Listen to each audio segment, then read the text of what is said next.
Très bien, mbote na bino nyonso balandia émission Dressons nos fronts, vous avez tellement belé à ce net moment dans différents coins de la République. Besoin de faire que si bino mbote mingi tozane sengo ya koyeba pe ya kolika ete biso na bino tokolekisa bango ngamalamu mingi kozala penza sengo. Penza nazane sengo mingi ya koyeba ete bozali ebele na ba différents coins bovandi bozolanda pe bozo zela koyoka biso ba oyo tokoma ba umbu na bino population kolobela kabino ko bundela kabino ko defendaka ba cause ya population congolaise et koza malamu mingi. Très bien. Na pesi mbote na grande équipe vous accompagner na pokwa lelo na moni na nzela ya machine na régie finale DG Dona Mukewa na pesi mbote mingi na mona sima ya caméra Monsieur Bob, le caméraman intelligent, a apprécié Mbote Mingi, ainsi que toute l'équipe, Bazolanda Bissou, Bazoko accompagné sur le PC Mbote Mingi. Na apprécié Mbote, na une grande famille Zolandangaï, depuis na Liboulou, maman Émilie Mokota, na apprécié Mbote, maman Émilie Mokota, na apprécié Mbote, Sarah Molito, mon Méchac, mes respects, mon lieutenant Méchac, na apprécié Mbote Mingi. Et c'est un moment que vous allez belé la mon conseiller spécial Papa Kaninda Chika Yamubabinga Alexis Dodé Wanzambi Congolais des pères et des mères des vrais apprécié Mbote Mingi docteur Evariste n'apprécié Mbote Rabashika Sonyagana Molimo très bien apprécié Mbote docteur JC n'apprécié Mbote Mingi très bien Wanzalaki bateau bazouan d'apprécié accompagné biso n'apprécié Mbote na Dan Kapiamba qui me suit depuis quelque part, non, mais c'est Fast Ramazan. Très bien. Nous avons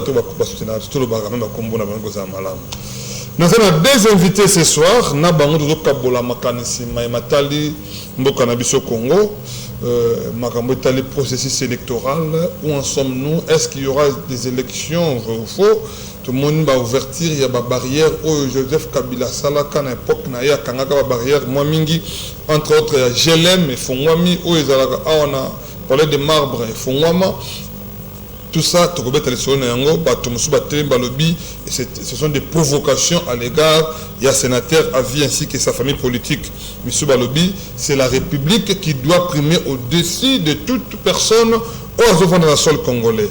Très bien. Et puis, Martin Fayoul, dans la processus électoral, exigeait qui et Sengeli va auditer fichier électoral. Mais tout le monde qui ne sait pas, fichier électoral. Non, tu n'es pas Martin Fayoul, il ira aux élections, non? Tu peux mettre les solos. Nous allons Cédric Ndouboukou, nous avons cadre, il y a parti cher, il y a Martin Fayoul, Madidi Napesi, Mbote Ndeko Cédric. Mbote na yo papa Motei, Mbote na Bakongo Mani, oyo baza kolanda biso de partout.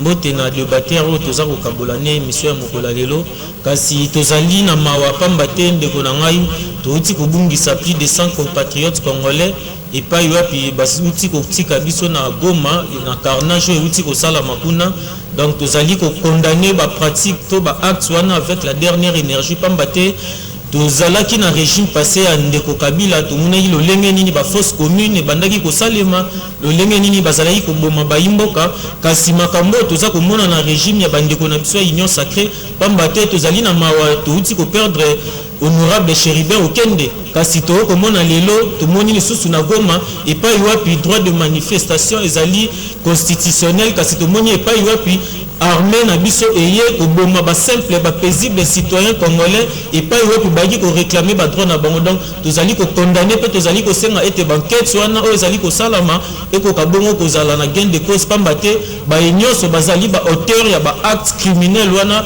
ba ko kabongo ko zala déféré devant la justice.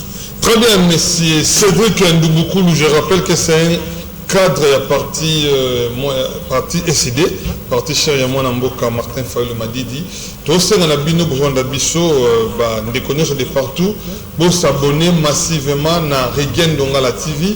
C'est notre chaîne YouTube. Abonnez-vous massivement à Regen Dongala TV. C'est une façon pour vous de nous soutenir. La Katia Komba, mon est autozana. Il y a Kolobela peuple congolais. Très bien. Nazanandeko Shadrach Mumpata Pia Yazali, moko ya banaliste politique ya mboka na biso. naye toko beta pe masona poko lelo ndeko Shadrack Mopata mbote na mbote ndeko Motei mbote na Kolebatia nanga. En tout cas, une fois de plus, sans se payer sur Makasi pour participer à l'émission afin de repartager pour nous travailler toujours pour Namboka au Congo. Mais je ne peux pas aller plus loin sans pour autant que présenter mes condoléances à Banderonabiso, Basiliko, Tikabiso vraiment. Et je crois que dès le mandat, la chef de l'État, il a prôné l'état des droits. Et je crois que face à ces problèmes, l'état des droits va vraiment crier. Vraiment. Si réellement c'est vrai, l'état des droits existe. Très bien. Si réellement l'état des droits existe, le biais est toujours de mettre l'état des droits pour ça là. Merci beaucoup. Merci. Tu présenter ma condoléance na biso na famille nyonso abungisi bandeko na biso na est na Goma kuna esika bien compréhension mauvaise alaki atiraima esalamaki nyonso wana tozoko présenter ma condoléance na bango nyonso ekozala penza malamu mingi. Très bien. Et aussi tozali ko soutenir moko na biso moko ya biso ya ba commando ya terrain. Un journaliste d'investigation, Gauthier Sey, où il y a minute on a procès na niveau de justice, na artiste musicien Ntimba Fali Poupa, basé na justice, na minute demain, tout ça pour soutenir Moko Oyabiso, monsieur Gauthier Sey, vous avez notre soutien, nous sommes derrière vous, restez serein, restez ferme, parce que Gauthier Sey, c'est un intellectuel, c'est un monsieur qui maîtrise bien les ABC des investigations. Il ne peut jamais dire ou encore publier quelque chose qu'il ne maîtrise pas. Nous croyons que tout ce qu'il a dit, il en a la maîtrise. Et à un moment, le moment opportun, la lumière sera au bon port. Merci beaucoup, monsieur Gauthier Sey, vous avez notre soutien et nous sommes derrière vous. Merci. Ndeko Cédric Ndouboukulu. To bandana on kambo Italie et na est na biso ya République to fandi to la libo to la muki ya ile tiraima batu bakufi na est ya République ba biso balobi ezalaki infiltration ya bapaya banguna ya République ba s'infiltrer na kati ya population pour ba se soulever contre la MONUSCO pour créer kiwana parce que to yebi na minute ce qui se passe dans ba pays africains.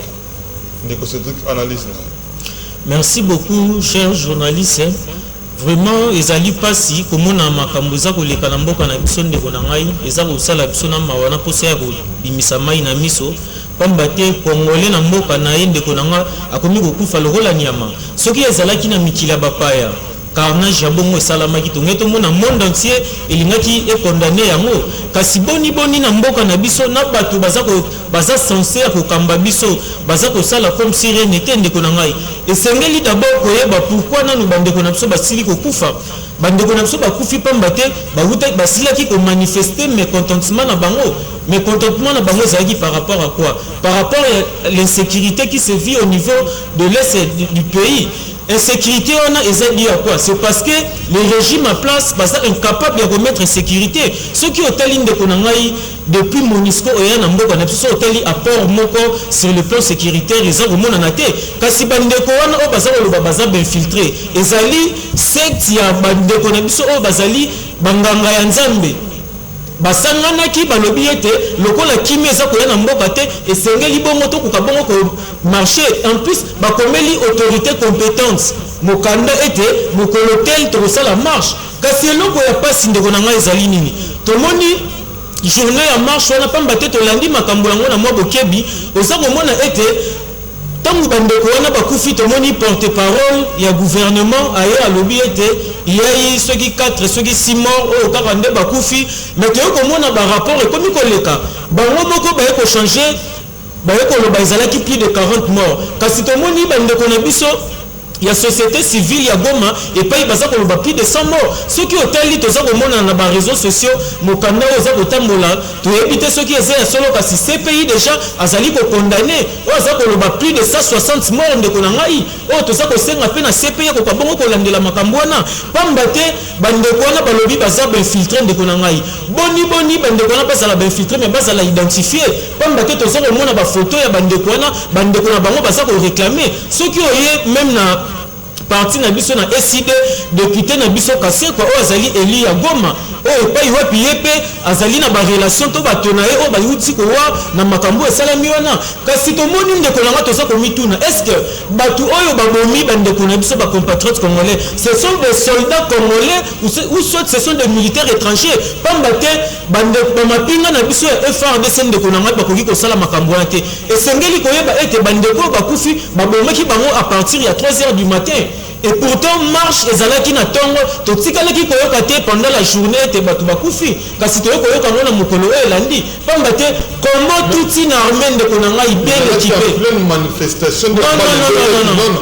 C'est-à-dire ils avaient en pleine manifestation de la balle betaki non c'était comme ça on avait barricadé les routes ti o eza amenant jusque na siège ya MONUSCO pamba te fallait ba ko chiter na siège ya MONUSCO mais les routes étaient barricadées kasi bande ko na ba ko bango na butu ndeko na yo toza ko condamner toza ko senga ete na butu ka kotelaki bango mais ndeko na ngai toza ko kanzisa ngo toza ko mona na ba réseaux sociaux ba vidéo toza ko circuler mais nini baza ko se ba congolais baza ko kwa bango lo ba nyama na mito ko boka bango na mutuka ezalaki na ngongani na butu te mais le problème c'est que ba mort wana salami selon les informations de notre procession ezalaki en pleine manifestation. Non, mon frère. Ezalaki bongote. Bandeko na biso oyo bakufi marche wana ezalaki même autorisé te. Comment ba disperser. C'est-à-dire tant le tiraillement de ça la population est bandi ko manifester ba mort et bandi ko o moni batangaki 6 morts. Kasi tito comme na butu ya lobby ndete ko compter plus de 100 morts. Ya moni to sali. Alors vous voulez dire quoi? Ya moni to sako connaître to sako mituna boni bato ba bomi bandeko na biso ba congolais c'est bazali ba imboka to bazali ba le rôle bango bazako loba ete ben civique ne bayaki pona ko s'infiltrer yango to zako loba ndeko na ngai ya pas ezali to moni bandeko na biso bakufi mais to moni ndeko Chilombo azui pe pour akeina ko landa ndeko homologue na ye ya Zimbabwe et pas Europe azali ko sala investisseur na ye ezala rôle na ndaku na ye oyo matanga ezali osundeli matanga po ke biyenga to fait sika mususu to zali ko condamner ba acte na ngai est-ce que yo monate awa chef de l'état zalaka na voyage mo fois kindi libanda mboka drame esalama na nzela ya Congo central motuka ye balukaka bakufaka il a annulé son voyage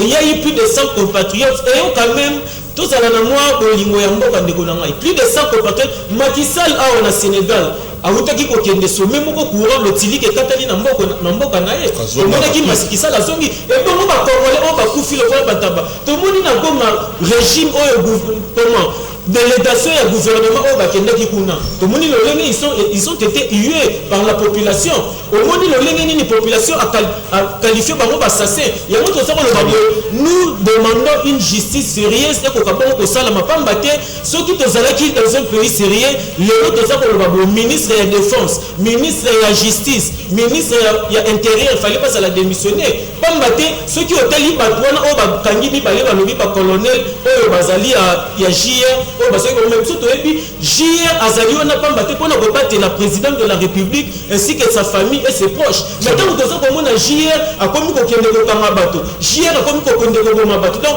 par là to li ko mona ete mboka na biso ezali gérer te yango parlant de ko na ngai to sako loba ete bande ko na biso makambo basali bazalaki na pamba te manifester eza droit constitutionnel pamba te et ya se bazana parti et sa mboka basako mener qui est peut dire bête na mboka na biso MONUSCO de basa ko mener le donc tant que moment à sepeli pona a dénoncer atambola et c'est ngeli bongo armée to la police et ça la wana comme mission na yona ko protéger peuple et non ko ya ko bomba situation ndeko Cédric Ndubukulu je rappelle que ndeko Cédric Ndubukulu c'est un cadre ya parti cher ya mwana mboka Martin Fayulu Madidi auto bengi SID la sarani SID ezali engagement pour la citoyenneté et le développement.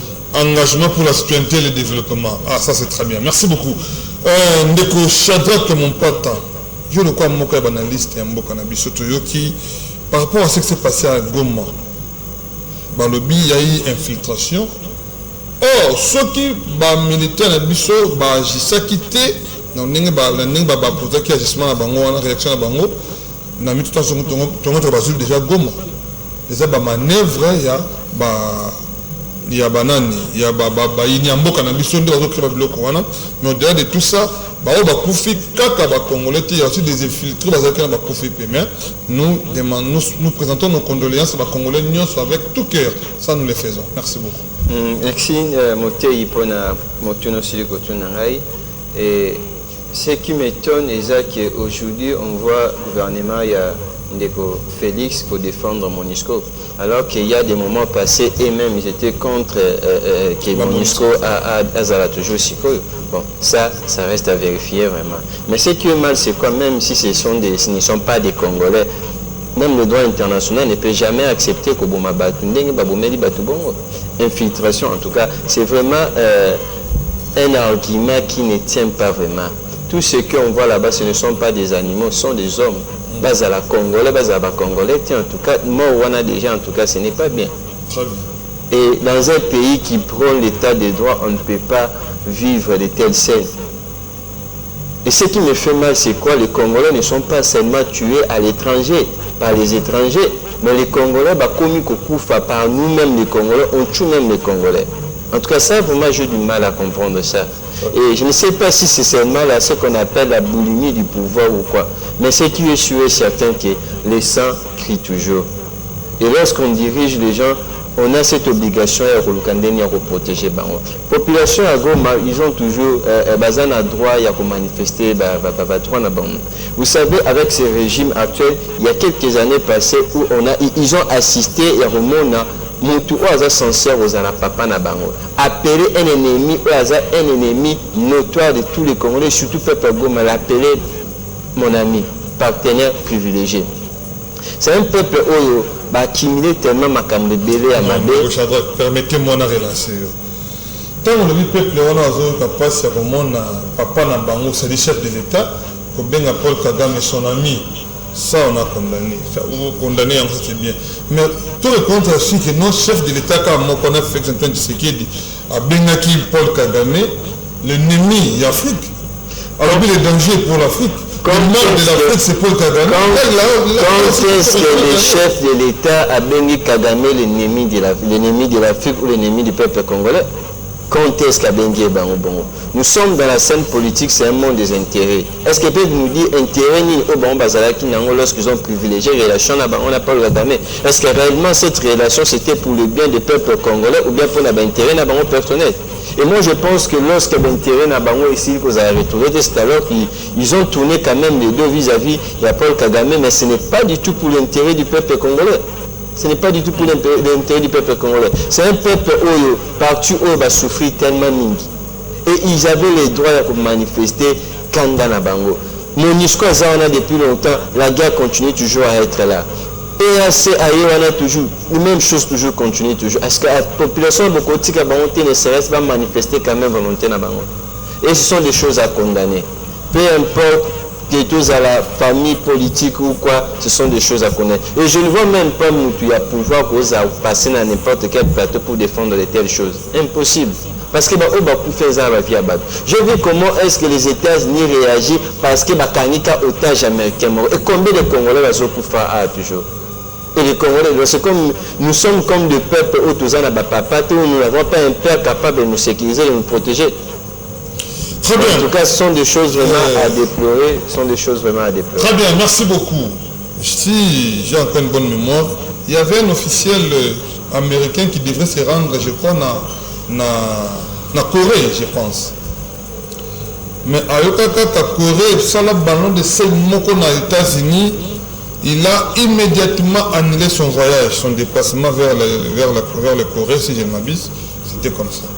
Toujours qu'après Félix Antoine Tshisekedi, je crois que Europe, je crois France ou Allemagne comme ça.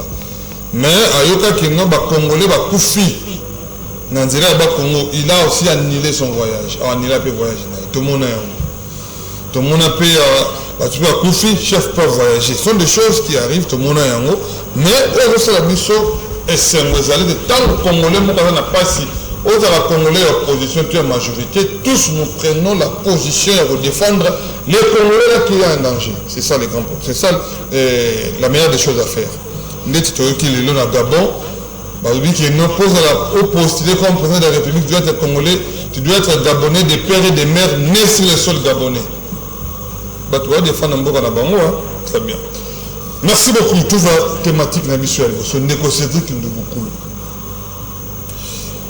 Processus électoral. Avant tu as côté Makambo, vas-y fond la barrière et tout consort. Processus électoral. Martin Fayulu m'a dit dialobi le processus électoral est là qui bien été pour naïe. Les gens qui m'a monté pour naïe mon qui m'a monté les gens ou l'équipe qui ont audité le fichier électoral basé sur confiance c'était opposition. Entre autres, les camarades de Nika Dimaï consort.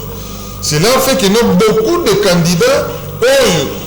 Il y a SID, encore, il faut le dire, les candidats SID ont déposé la candidature ni na national, ni na provincial, moins encore na municipal. Mais aujourd'hui, nous apprenons que Martin Fayulu Madidi va déposer sa candidature. Est-ce que le fichier a été audité? Tout exactement dans la carte assiette, il y a incohérence, il y a Martin Fayulu né bamchus bakizakaya zalakana. À vous la parole. 5 minutes de recette. Merci beaucoup Ndeko Nangai, mais je voudrais un peu rebondir par rapport à la problématique que tu as évoquée. En tout cas, Ndeko Nangai, Tolinga Mboka, tout ça c'est vraiment une fois dans le régime ya Ndeko Nabiso, babu kokaboko, tout le monde cette fois-ci enquête moko ezala sérieuse était batu oyo bazala ki boteur na makambo ba mais oui Ndeko mais faut pas être biso officier on a ordre na bango teke panani parce que c'est toute une chaîne oyo bandeko wana nyoso faut pas l'interpeller. Tout le monde badini ebele uti kosala banquette awa oyo tomoni ya bouture nelo omoko te. Donc cette fois-ci toza kosenga tomona clair na marapport tomoni makambo ndeko Chéribin ndenge ekomi déjà kokende ya kotengama. Donc toza kosenga cette fois-ci makambo tomoni bakongomani bakufi tokomona clair. Pour la question na yo ndeko na ngai, vous savez la question des élections eza question moko oyo eza kotala baimboka nyonso ndeko na ngai. Ce qui otali en 2018 après les hold-up électoral et pas wapi to monaki en 2019 le président élu Martin Fayulu ayaki alobaki était lokola to komi na chaos post électoral boé et c'est meli était to na élection anticipative poto yeba ceux qui réellement ezalaki ndeko Chilombo mtakanyaki maponami to ngai ndeko Fayulu tundimaki yango kasi to monaki bandeko na biso baboyaki koyoka biso to bandi ko avancer ndeko na ngai to moni to bandi ko beta mbele ya makambo maponami ya transparence ya ba élection depuis 2019 to lobaki nini SID to sali proposition ya sortie de crise. Parmi ma proposition, tout cela qui te l'obéit qui m'a embellé pour l'intérêt du pays. Tu as une proposition, il y a calendrier électoral.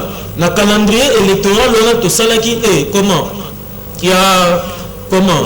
Fichier comment? Calendrier électoral. Na babloro msusu omoni bande connexion ya G7 bango pe bazalaki na proposition na bango et pas yopi ba idée na biso bande ki kokutana et pas yopi tolobaki ete tozongela bongo élection à deux tours et pas yopi tolobaki ete bana oyo ba candidat député baza koya bakoka kotiaka bongo te ba suppléant comme bana na bango. Donc ba proposition nyonso no mona ke to bandaki yango bandakala. Donc proposition calendrier électoral to longo ndeko na ngai to yebongo Kobeta mbela ceux qui ont été en 2022 année passée dans mois de juillet parti na biso SID to sangana ki na kisangani et pas yopi to kendaki na congrès deuxième congrès ordinaire et pas yopi ezalaki intitulé Congo ekolo bomoko et pas yopi nous avons eu un projet de gouvernance mukanda ozo komona oyo Congo ekolo bomoko. Donc ce qui otali au moment était ba solution nyonso pona mboka ekoka bongo kobongisa na kati ya mukanda oyo le manifeste de Kisangani. Oui, manifeste de Kisangani. Donc au moins les 23 recommandations na ba la bambeleza na kati oyo parti na biso élaboraki pona intérêt ya ba imboka to le moins wana ndeko nanga to yana makambo étape ya ba enrôlement to monaki le président élu en plus tant que nous na congrès na biso to ponaki le président élu comme candidat na biso oya ko représenter biso na ba élection en 2023 en plus to ko kende bongo na campagne ya sensibilisation ya enrôlement to monaki mona mboka le président élu Martin Fayulu le lengeni na muyaki mayo pena ko sensibiliser ba imboka osa ko mona ba soldat biso ba commandant na ye to zalaki ko kita partout pena ko sensibiliser ba kongomani ba s'enrôler kasi ndeko na ngai pamba te soki osongi na Lamuka nous avons eu une coordination au sein de Lamuka au Tobengaki Powell au bandaki ko landela makambo ba élection nous avons répertorié toutes les irrégularités au tozo qui na processus ya enrôlement wana ndeko na nga to décrire qui par rapport ya ba enrôlement ndenge salamaki seni abandaki ko afficher ba kombo ya belecteur te pamba te tango au s'enrôler esengeli bete oye ba soki kombo na yo ekoti na afficher to monaki seni asalaki te to ya malembe pour que ba yimbo ka ba comprendre to yoko oui naza bref to yoko décrier manière oyo bakarte bandaki kozwama baplace mosusu tomonaki accident esalamaki na mboka mo bakangaki bato na machine ezalaki koproduire bakarte de lecteur tomonaki bato mosusu na baprovince mosusu baza koenrôler bamineur tomonaki makambo ebele nde todécréaki yango na niveau ya powel kasi toyei komona ndeko Kadima azwi baexpert na ye son ami sud-africaine et une sud-africaine un malawite na camarade na ye oyo azwaki na hôpital ya Kitambo comme technicien asalaka na oui baya ko auditer fichier wana soki otali audit ya fichier na ndenge esalami ndeko na ngai na enrôlement donc tokendaki totiaki baempreinte na biso ya misapidis mais mituna boni eza na mutu mosusu loboko ekatana mutu mosusu mosapi ekatana donc yebake soki otie 9 misapi moyen kombono ezala na liste eza te ntango bandeko na baye basali audit na soi-disant baexpert balobi ete audit wana fichier wana eza fiable kasi toye komona boni qualité ya carte ekoze lisusu problème tomoni lolenge nini makoma na bafoto ya bato lolenge nini eza kolongwa mais lelo toza koloba boyendeko na ngai bato baza kokende na baantenne ya seni pamba te mpona kozwa baduplicateur toyebi na mokanda na mobeko ezali duplicateur bazwaka yango ntango carte na yo ebungi nde kokende ozwi carte bakokoma duplicateur mais lelo toza koloba boyendeko bato bapesi misolo baza kosenga bango misolo mpo bazwa duplicateur en plus bato mosusu azwaka déjà carte mais akei apesi kombo na ye kombo neza komonana te na liste ya banrole omoni makambo nyonso yango tolobi omoni biso na eside tolobaki ete na résolution 23 ya congrès na biso tokendeki tolobaki ete vocabulaire ya boycott ezali na monoko na biso ya SIDT donc nous voulons des élections tokokende na élection mais élection moko oyo kozala transparente yango omoni tozali kointerpele bandeko na biso eseni tokende na audit pamba te ndeko na ngai fichier électoral audit wana ti sikoyo audit wana esalama te mais ndeko na ngai vous que audit wana ekosalama na ntango tikala ngo baélection pourquoi bongo distraction ndeko na ngai mais toza élection eza propriété privée ya ndeko Kadima te moins encore ya ndeko Chilombo ezali eloko eza kosangisa bako ngomani nyonso ba partie prenante nyonso esengeli bazala d'accord na makambo oseni eza kosala ebongo soki toza kobeta ndembo bino bozwi arbitre na bino aye na terrain akosoutenir mais omoni biso toza koinsiste olandi ndeko Didier Render sauti koyawa ayambaki ye bayambi epai ya ndeko Kadima ayebisi ete esengeli bongo fiabilité kokoka bongo kozala mais il y a plus de 10 millions d'électeurs fictifs na fichier wana tolobi boycott eza na vocabulaire na tout nous irons aux élections mais toza kotia pression jusqu'à ce que bakotia omoni de ba candidature ya ba fichier électoral Martin Fayulu nous allons prendre nos précautions to dit que l'article 64 est défini de konanga mais si on a makambo qui na d'accord 10 secondes s'il te plaît de konanga 10 secondes s'il te plaît na chite wana to le moni makambo qui na d'accord de comment pour ba longoli te pas comme qui malade ba sali coup de tête pour ba mona qui a sali 15 ans na papa ne ba sali 56 ans kasi ndeko wana ba longoli na pouvoir pas mater à tripoter qui ba élection ba résultat oyo ndeko ya opposition suit yango basu bapesi ndeko kobarbo oyo toza kointerpele ndeko Kadima ayeba ete na minute oyo bakongomani mpe bapeuple africain bazali koluka bongo transparence bazali koluka démocratie ete soki bafote x batika ndeko x azo ntango yaza kokoya kosala fichier ça fait dire déjà baza koprépare fraude électorale mpe kao en amont yango moni toza kodénoncer yango jusqu'à ce que tolokende na fichier wana ndeko Shadrack Mpata on a négocié tout ça passe Moi, tant que c'est tout à l'heure, on n'a pas si il y a République na carte naïe. Donc, il y a ce monde, il y a les Nikomos, les Gabisonios. On le doit, c'est là. Pratiquement, le papa congolais. Des pères et des mères, j'espère. Merci beaucoup. Ah, merci beaucoup à 100%, merci. Mais je sais pas mon papa. Mais 100% belé peut babomi mboka. Comme baté bateau bazo okende na papa, mi solo na biso na paradis fiscaux. Ce sont des Congolais. Merci beaucoup. 100%. Mais Ndeko Shadrach mon papa. Ce qui s'est passé à l'est de la République et quoi plutôt le processus il y a électoral, processus électoral plutôt voulais-je dire. Martin Fayulu m'a dit ainsi que l'opposition, il y a le quoi dans la liste, il la casquette dans la liste. Toujours, bon, pour ça, Denis Sanga, Moïse Katumbi, Martin Fayulu m'a dit, et Martin Tampono, les 4 leaders de Monaki. Sangani, il va aucune élection. Mais tu sais comment on a Moïse Katumbi, lui, il va aller aux élections. Quand on a qu'à dire, on va voir qu'on a départ. On a même fichier, on a même une année, on va aucune élection. Denis Sanga également, aucune élection. Martin Tampono, il ira aux élections. Mais Martin Fayulu a dit qu'il y avait élection. Il y a une élection, sauf qu'il va dire fichier électoral. Raison pour laquelle même Batonaï a décidé de déposer ma candidature. C'est une raison à dos Nomba Salomon qui n'a décidé. Aujourd'hui, le vocabulaire et le boycott ils vont aller aux élections, mais à condition que les fichiers soient audités. Si les fichiers sont audités, ils vont prendre la précaution. Voyez-vous une position unie pour gagner les élections, ou voyez-vous une opposition na fil et na la pensée il y a aucun dialogue pour comme la poste. Ok, merci Motei. Vous savez, lorsqu'on parle de la processus électoral, tout ça c'est lié toujours aux élections. Et des fois, quand ces mots ressonnent dans ma tête, j'essaie un peu de me poser la question, est-ce qu'il y aura vraiment des élections? Mais je m'aimerais déjà dire à tout le monde, il n'y aura pas des élections. Je me pose des questions, est-ce qu'il y aura des élections?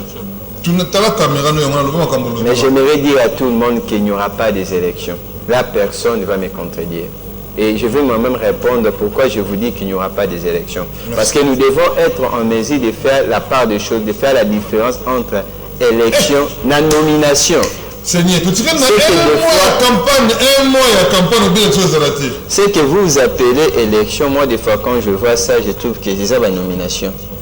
Parce que lorsqu'on parle des élections, il faut que vie individuelle, il y a chacun de nous à manifester quand même volonté. Oui. Mais élection, Seigneur Azak organisé à la tête de Kadima, déjà il y a des preuves péremptoires qu'il ne sera pas des élections libres et transparentes.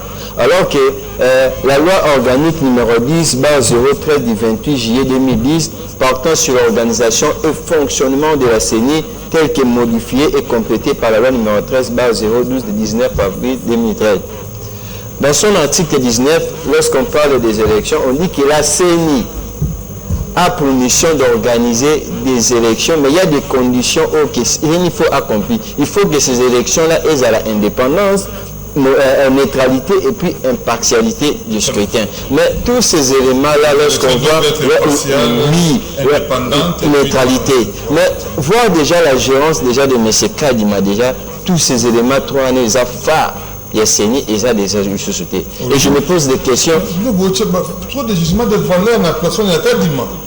Donc c'est-à-dire,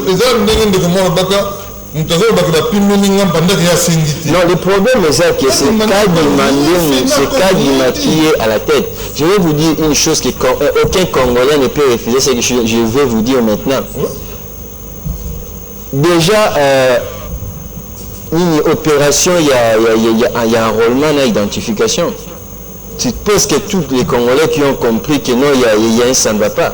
Il y a un adage qui dit c'est qui paie le moins paie le plus. S'ils sont déjà incapables de déjà organiser déjà il y a enrôlement déjà dans l'identification. Et vous pensez que si telle personne ou tel seigneur il serait capable d'organiser des élections et à la libre et transparente?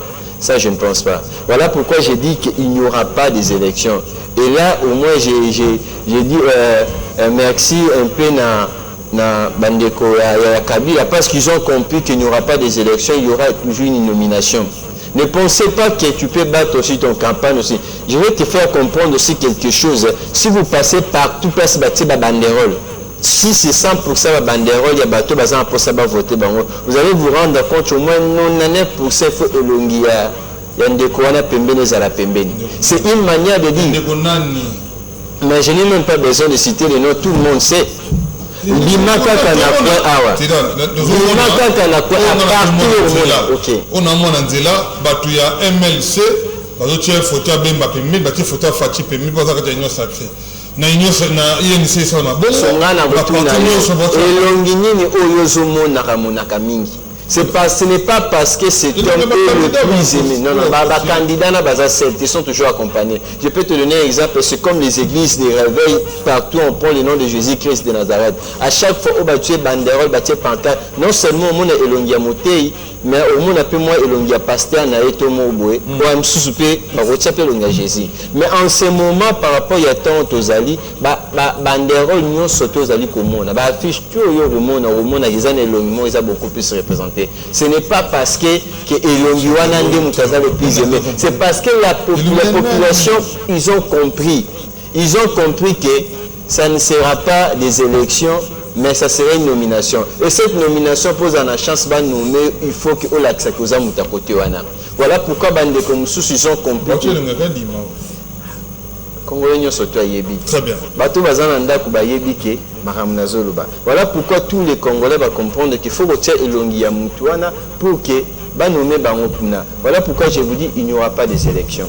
Il y aura plutôt des nominations. Mais j'aimerais un peu marteler sur quelque chose qui est très important. Vous savez, les mêmes effets produisent toujours le même cause. En tout cas, dans ces pays, on est fatigué de voir toujours après les élections, il y aura toujours un problème, il y aura toujours un problème. Ce qui s'est passé à Gabon, dans l'Andina Nindeko, Joseph Borrell, au cadre de ambassadeur, il y a l'Union européenne. Alors, il est très important. Il a essayé un peu de faire la différence entre Kaya Gabon et Kaya Niger. Il dit Kaya Gabon, et Zakamoko, Poutiste Wana, Salibon, pourquoi? Parce que l'élection où Alibongo a organisé, ils ont tellement entaché dans l'irrégularité. Donc c'est une manière de dire que si réellement nous ne voulons pas que de telles choses puissent se reproduire dans notre pays, parce que le Congo c'est un pays de paix. Ça c'est vrai. Il faut que des Kalima, Azara Mobali, Aboya, n'importe quel organiser des élections et à la libre. Mais c'est pour cette raison qu'il est là pour organiser des élections libres et transparentes. Mais vous ne croyez pas déjà au départ il n'est pas encore arrivé à la fin de son mandat pour organiser des élections. Mouton a 1 plus 1 égale à DTO quand il y a une multiplication de division. C'est un peu difficile. Très bien, merci beaucoup. Ndeko Shadrack Mpata, je crois que vous avez tout fini ce qu'il fallait dire. Merci beaucoup, très bien. Maintenant, aujourd'hui, quand vous dites qu'il n'y aura pas d'élection, c'est-à-dire, vous croyez qu'il y a un dialogue il faut qu'il y ait un dialogue, tout vendre autour d'une table, tout négocier, tout ébanir, tout ça pour Namboka. Même si vous avez un dialogue, il y a Congo, il y a un partage des postes. Moi, je pense que le dialogue est très important. Très important, pourquoi? Parce que après les élections, ceux qui continuent toujours dans le schéma Kadima, il est possible qu'il y ait des désordres. Et lorsqu'il y aura des désordres, il y aura toujours des sangs, il y a bateau Bakoufa. Alors que nous ne voulons pas Congolais, profitons à Est, il continuer toujours à Koufa. Tout le monde a soutenu de beaucoup l'habit, plus de 160 personnes. En tout cas, c'est trop. On ne veut pas encore qu'après les élections, Batouba Koufa. En tout cas, le dialogue est très important. Lorsque je suis en train de dire qu'il n'y aura pas des élections, élection peut-être pour Nabatoum. Si vous vont voir qu'ils aient élection, mais moi j'appelle ces nominations. Merci beaucoup. Ça fait même partie, même il y a Makambo, Marc Kaboum à côté des prisons, ce sont des choses qu'il a dénoncées, mais il n'avait pas du tout de preuves. Merci beaucoup, Ndeko Shadrack Mpata. Ndeko, c'est vrai que nous beaucoup. Vous êtes prêts pour le dialogue ou pour les élections? Merci beaucoup, Ndeko. Pendant 2 minutes, je te deuxième thématique. Au sein de l'ECD, nous ne pouvons pas aller au dialogue pour apporter le béquille pour M. Félix Tshisekedi. Parce qu'aller au dialogue avec M. Chilombo, c'est lui donner du béquille. Donc vous devez comprendre, je voudrais un peu rafraîchir la mémoire de mon co-débatteur. Vous savez, en 2018, FCC était dans toutes les... Il occupait, il gérait toutes les institutions de la République. Mais Chadari a été comment bâti aux élections. Par M. Fayoulou. Donc, M. Félix, aujourd'hui, tellement qu'il n'a pas un bilan... Il a été bâti par M. Félix, qui est aujourd'hui le président de la République. Mais vous avez suivi M. Macron, quand il fait allusion à... Comment il y a compromis à l'Africain. Donc, c'était pas moi qui l'ai dit. Donc, il y a un autre genre, si vous voyez tous les sondages, c'est toujours Martin Fayoulou, Mutaza, Liboso. Donc, vous avez au monde été... Confiance au le président élu Azaraki en 2018 parce qu'il faudrait savoir en 2017 les mineurs qui avaient 16 ans, 17 ans aujourd'hui ils ont atteint l'âge de voter, ils sont maintenant de majeurs. Donc bangonyo va voter le président élu Martin Fayoulou. Ndeko Chilombo azana bilanté oyo a représenter des fois ba Kongomani pour que ba voter bango ko ça ko le bandeko na ngai na 2018 to monaki ba coupaki internet makambo to moni se répéter na Gabon. Ko ba yeba déjà été de interpeller les gens de Kokadima été article 64 ezakopesa ndingisa na Kongomani lorsque les institutions ya mboka est commis prise en otage par un groupe de gens ou un merci beaucoup la population a les moyens de mettre bango dans l'état de nuire. Merci beaucoup to comme la souka on a passé 2 minutes la thématique ndeko Chadra bikenga na lolimité bon je t'en antenne presque merci mais quel des arrêts on a tous na toujours à time de la télévision on a besoin de vous. Regardez la TV, abonnez-vous massivement, soutenez l'œuvre que nous sommes en train de faire pour l'intérêt de notre peuple. Bazo que fondre la barrière au niveau de Joseph Kabila Tchaka dans le régime naï. Entre autres, je l'aime, il y a côté mais tout qui va bazo le bakin fait la provocation. Yo, ningoza bongo na am englavina yo. Eza malamu to eza mabi parce que banzela oro esengeli population congolaise a bénéficié de. Bon, avant au moins de répondre à la question, j'aimerais un peu rebondir par rapport à la position de Martin Fayoulou, il y a l'opposant au bandimi qui n'a pas d'élection. Ok, ça va. Mais c'est vraiment étonnant. Ils savent bien que ils sont toujours qui n'ont pas d'élection, des nominations. Et pourquoi il peut accepter? Ndeko Martin Fayoulou, en tout cas, il a beaucoup d'expérience. Ils savent bien qu'il ne suffit pas aux Anna Batebele pour que lui, président de la République au Congo, ils savent bien comment est-ce que les choses se passent. Et lorsqu'il a refusé lui-même, il accepte encore Yokokende. Donc, en politique, on ne dit pas tout ce qui se dit tout bas. Et moi, je pense qu'il y a quelque chose déjà en cachette au Anna. Il est possible que, on a déjà vu que, moi je pense qu'ils ont une nomination, il est déjà possible qu'il va proposer déjà un quota, en tout cas ça je ne sais pas. Mais par rapport à l'Ikambo, Italie, barrière, il y a... ça ce sont des arguments qui essaient un peu de vanter alors que ça ne cadre pas. L'espace soit Ndeko Kabila, Joseph Kabila, Azako occupé, ils ont propriété naïe. Si réellement qu'ils ont droit à Wanate, batikali jamais qu'on notifie qu'on doit faire ça va notifier. Il y a République, mais il faut qu'il y ait quand même, madame, vous savez, en droit, il y a toujours une procédure toujours à suivre, toujours. Pourquoi on attribue l'arrestation arbitraire? Pourquoi ça a une faute? Mais on peut parler d'arrestation arbitraire lorsqu'elle va respecter la procédure. Donc, moi je pense que c'est une manière de toucher Ndeko Joseph Kabila. C'est une provocation. Moi je pense que c'est une provocation. Et ils ont besoin qu'il y ait le bas, et je ne pense pas qu'il va aussi parler, parce qu'il va peut-être se rabaisser à niveau. Est-ce qu'on a besoin qu'il y ait le bas, tout le monde a besoin de récupérer les aides? Vous savez, c'est plus important. Jusqu'aujourd'hui, on continue toujours au terrain aux à l'État. Pourquoi ils ont attendu seulement la fin pour abandonner Makambouane. Depuis quand la base à la cœur. C'était le mot de la fin. Bon, mot de la fin, je peux dire que tout ce que nous sommes en train de vivre au Congo, je ne connais pas la démocratie, mais nous devons quand même ajuster la démocratie par rapport à Yabisho Awa. Il y a un adage, il y a une pensée qui dit que les moments difficiles créent des hommes forts. Et les hommes forts créent des temps faciles, et les temps faciles créent des hommes faibles, et les hommes faibles créent des situations compliquées. C'est ce que le Congo est en train de vivre maintenant. Ça c'est très profond. Merci beaucoup. Ndeko Sadiki Ndobokolo, 2 minutes na yo, bazoko fongola ba barrière pesa kabla kangaki. Est-ce que pour na yo mabe na ngweza wapi? To malamu na ngweza wapi? Et puis je suis dans le mot de la fin.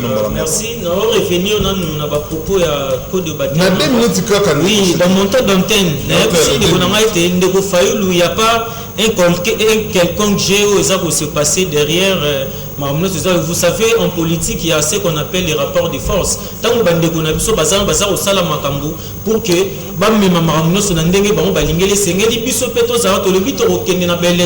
mais en même temps, il y a une pression pour que fichier soit audité. Pas mbaten de kochilomba ebi ke fayu lukara mtaya kolongole na pouvoir na biso oyo bayini baki. Tolobi question ya ndeko Kabila ndenge baza bauti ko déguerpir un mur métallique au asala et pas inayewana ndeko nanga. Bon to moni ete bandeko régime na biso ya régime oyo balingi ko mema biso beaucoup plus na ba distraction. Pas mbaten ndeko nanga au moment où to za kolela bandeko na Goma bango baza kolela biso distraction. Est-ce que pona ko fongola passage et c'est Sengeli bon comme médiatisé comme actualité mobimba na. Il y avait plus de militaires que les autres. To kola na mbinza awa to bandara oleka na palais de marbre Kongolo Mobutu bandaki ko fanda wana to bandaki ko leka na sima ya nzela wana ya venir Uganda pe to bimatina hôtel du fleuve au Balukati au Bimba Church et autres donc les amis donc les amis mais inquiéter beaucoup plus. Merci. Compétence, vous savez, la compétence est d'attribution. Est-ce que tout le monde est ministre de l'urbanisme et habitat? Est-ce que Zali Moussala d'ailleurs au fond de non. Zali Moussala est ministre de l'aménagement du territoire. Et Zali Moussala n'a été tout le monde c'est comme si c'est un acharnement à l'encontre de la personne. Très bien, merci beaucoup. Bon, cité 30 secondes, cité cassé. Donc 30 secondes pour nous reciter to lobi ba imboka boza la bongo toza na minute na moral ya matanga batika ko memaso na distraction ya mibale na sako senga na ba Kongomani boye ba être le président élu Martin Fayulu va payer mieux postuler et en plus na yebi que cette fois-ci pour reconduire et pas mbaté to uti ko la manifeste qui sangani ba solution nyoso. Merci beaucoup Cédric nous vous avez tellement belé kondabiso na ba différents points république vous avez vraiment belé to pesibino mbote Nzambe akoba kobatela bino bo sepela kina biso bo kritika ki biso to lingi yango to ndimi yango na pesi merci mingi na ndeko moko alandi biso depuis musika penza depuis quelque part na pesi mbote azali Naomi Sewa Asha grande et petite ce que sont la pesi mbote mingi to lobi boy biso na bino rendez-vous to pesani vendredi na ngana 18h50 Moko Azangate. Gauthier Sey, vous avez notre soutien, nous sommes derrière vous, nous vous soutenons et restez serein, restez ferme comme Ozanangoana, nous sommes derrière vous.